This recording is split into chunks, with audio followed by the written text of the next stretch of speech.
Сәлеметсіздер ме оқушылар? Бүгін біз әдебиеттік оқу пәнінен шөл далаға саяхат тақырыбымен танысатын боламыз. Бүгінгі сабақта сендер шығармашылық жұмыс жасайсыңдар, сөйлемдегі қатені табасыңдар. Ең алдымен саяхатымызды бастамастан бұрын шөл дала туралы видеороликті тамашалап алайық. Жер бетінің 1/3-ін шөлдер алып жатыр. Шөлдеп, жылдық жауын шашы мөлшері 25 сантиметрден кем аймақтарды атайды. Олар қалай пайда болады? Шөлдер түзілетін негізгі 4 аймақ бар.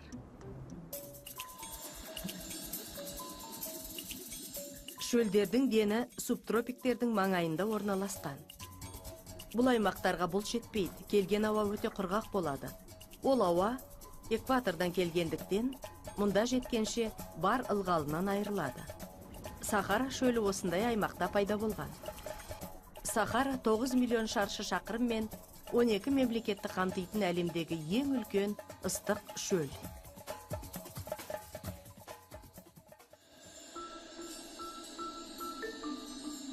Жаңбыр көлеңкелерінің әсерінен пайда болған шөлдер үлкен континенттердің ортасына орналасып, әдетте тау бөктерінде болады. Мұнда ылғалы мол ауа массалары жоғары көтеріліп, бұлттар түседі. Ол бұлттар жаңбыр немесе қар болып, таудың шыңына немесе желді беткейіне түсіп, бөктердегі шөлге жетпей қалады. Осылайша Гималай тауының шатқалдары Азиядағы ең ірі шөл Гоби шөлін тудырды.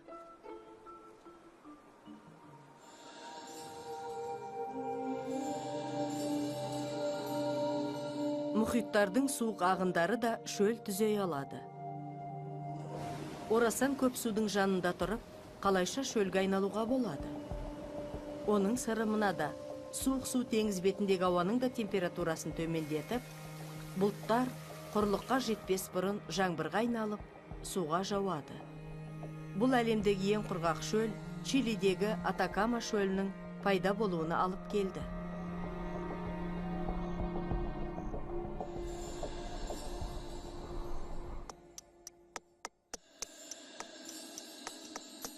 Полярлы немесе мұзды шөлдер суық аймақтарда түзіледі. Күннен келетін жылудың аздығы мен ауа райының қатты суықтығы салдарынан мұнда ауадағы су булары мұзға айналып кетеді. Соның арқасында ауданы 14 миллион шаршы шақырым болатын әлемдегі ең үлкен шөл Антарктида пайда болды. Беті мұз болса да, Антарктида жер бетіндегі ең құрғақ континент болып табылады.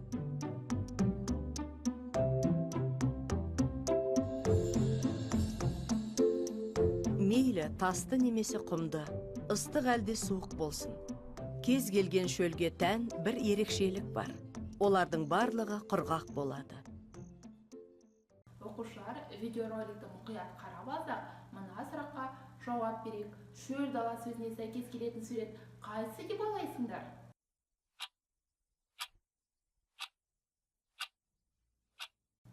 Ендеше жауабымызды тексеріп көрейік. Дұрыс айтасыңдар. Шөл ауа температурасы құбылмалы, жауын шашын өте аз түсетін климат жағдайында қалыптасатын ландшафтың, яғни жердің кедір-бұдырының бір түрі екен. Оқушылар, біз енді шөл далаға қандай көлікпен саяхаттайтынымызды анықтауымыз керек. Ол үшін мына суреттерге назар аударайық. Қандай көлік бізге ыңғайлы деп ойлайсыңдар?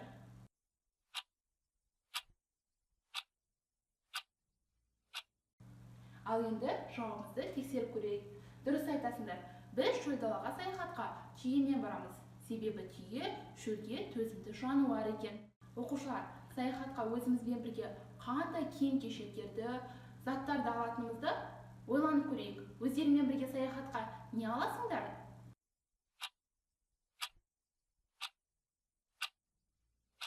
Енді жауабымызды сәйкестендіріп көрейік. Ең алдымен біз шөлге саяхатқа барғанда көп мөлшерде су алу қажетпіз. Себебі шөлдегі ауа температурасы күндіз өте жоғары болады екен. Және екінші, біз шөл далаға ыңғайлы, ашық түсті, барлық денемізді жауып тұратын жұқа материалдан жасалған киім аламыз.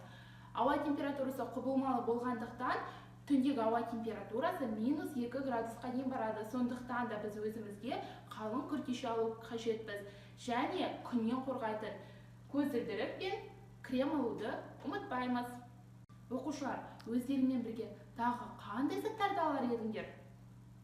Ендеше оқушылар, саяхатымызды бастайық. Саяхатымыз 6 аялдамадан тұрады. Бірінші аялдама Сахара, екінші аялдама Виктория, үшінші аялдама Атакама, төртінші аялдама Қарақұм, бесінші аялдама Қызылқұм және соңғы аялдама Бетпақдала. Саяхаттау барысында әр аялдама бойынша тапсырмалар орындап, шөл дала туралы қызықты мәліметтермен танысатын боламыз. Оқушылар, саяхатымыздың бірінші аялдамасы Сахара. Сахара аялдамасының тапсырмасына көз жүгіртейік. Ең алдымен мәтінді мұқият бірге оқып алайық. Шөл жер шарының ыстық әрі құрғақ өңірі. Дүние жүзіндегі ең үлкен шөлдер Африкадағы Сахара, Аустралиядағы Виктория, Оңтүстік Америкадағы Атакама шөлі. Азияда орналасқан ең үлкен құмды шөлдер Қарақұм мен Қызылқұм. Енді сұраққа назар аударайық. Азияда орналасқан ең үлкен құмды шөлдерді анықтау қажетпіз. Жауаптары: біріншісі Сахара мен Виктория, Қарақұм мен Қызылқұм, Атакама шөлі. Қайсысы дұрыс?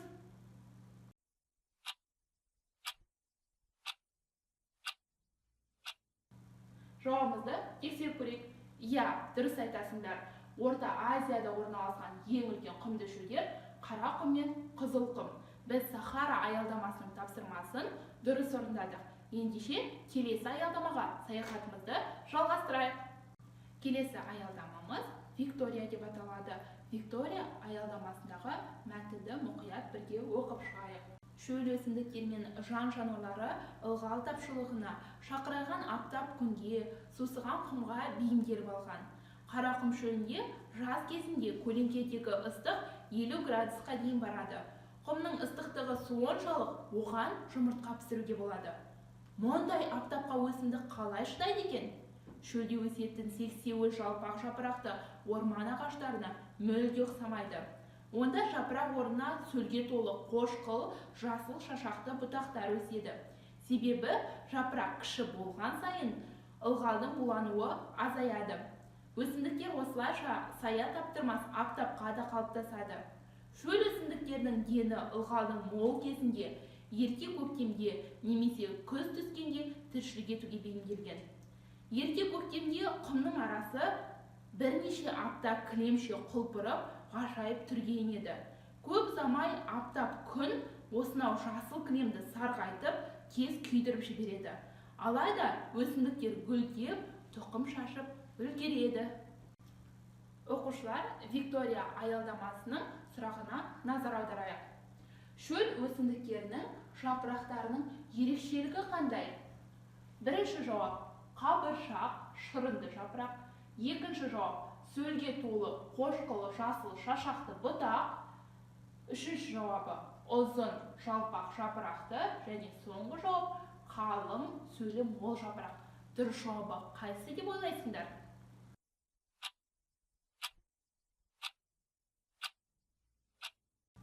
Жауабымызды тексерейік. Иә, дұрыс айтасыңдар. Шөл өсімдіктерінің жапырақтарының ерекшелігі олар сөлге толы қошқыл жасыл шашақты бұтақ болып келеді екен. Екінші аялдаманың тапсырмасын толық орындадық. Келесі біздің аялдамамыз Атакама деп аталады. Атакама аялдамасындағы мәтінді мұқият бірге оқып шығайық.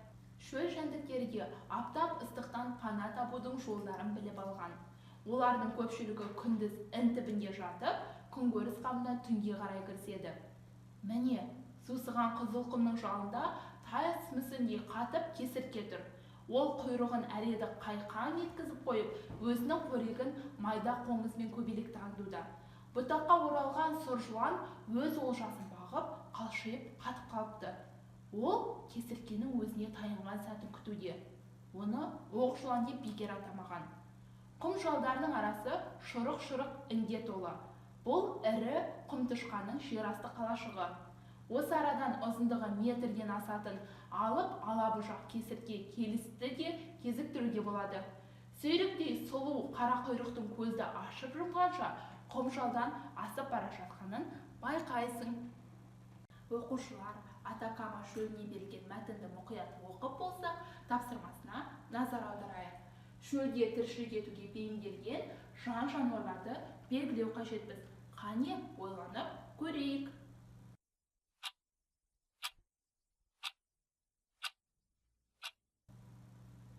Жауабымызды тексерейік. Дұрыс айтасыңдар. Шөлде тіршілік етуге бейімделген жәндіктер кесіртке және оқ жылан екен. Бұл аялдаманың да тапсырмасын дұрыс орындадық. Келесі аялдамамыз Қарақұм аялдамасы. Қарақұм аялдамасына берілген қызықты мәтіннің үзіндісін бірге оқиық. Шаңқай түске шөлдегі тіршілік мүлде толастағандай. Жануар, жәндік атаулы қыбырсыз көлеңкелеп жатады. Жал-жал құмды түнде қолшамен араласаң, неше түрлі жануарды кезіктіресің. Құмға қарағанда тастақты саздақ шөл даланың тіршілігі әлде қайда жұтаң. Тас болып кеуіп қалған қу тақырда жусан мен көкпектен басқа жөнді ештеме өспейді. Сазарып жатқан шөлді жәндік атаулының көпшілігі мекен ете алмайды. Мұндай шөлдің бірі Қазақстандағы бетпақ дала. Осынау тақтайдай қу тақырдан жаздың ыстық айларында ұшқан құс, жүгірген аңды кезіктіру қиын екен. Қарақұм аялдамасының тапсырмасына назар аударайық. Қазақстанда орналасқан тастақты саздақ шөлді анықтау қажетпіз.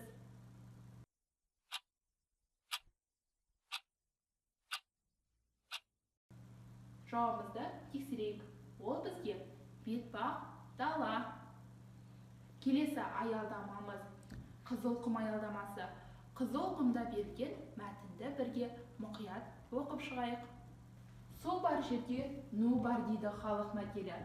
Су шөлдің кейпін мүлде өзгертіп, гүл жайнатып жібереді.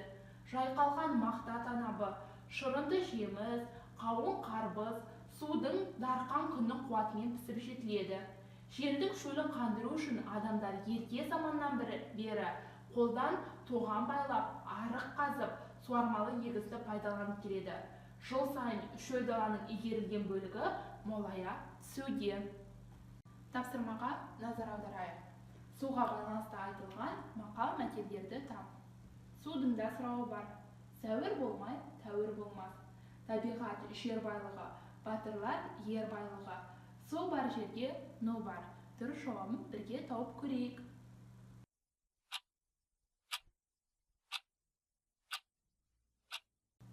Жауабымызды тексерейік.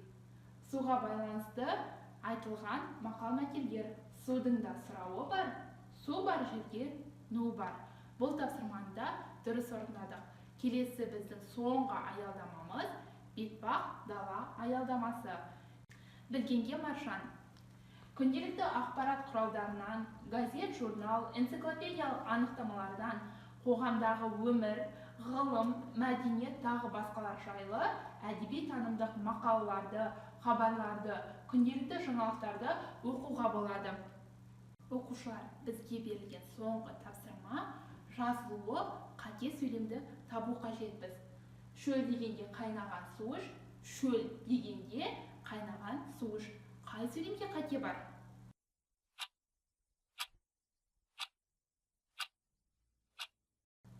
Ал енді жауабымызды тексерейік.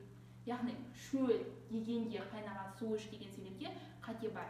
Себебі шөл дегенде екі сөзі бірігіп жазылуы қажет екен. Оқушылар, осымен біздің шөлге саяхатымыз аяқталды. Біз барлық аялдама тапсырмаларын толық дұрыс орындадық. Сондықтан да мен сіздерге торсықты сыйға тартқым келеді. Торсық қазақ халқының алыс жолға шыққанда сусындарды, қымыз шұбатты құюға арналған ыдысы. Осы асыл тастармен безендірілген білім нәріне толған торсықты сіздерге сыйға тартамын. Оқушылар, бүгінгі сабақта сендер шығармашылық жұмыс жасадыңдар, сөйлемдегі қатені таптыңдар.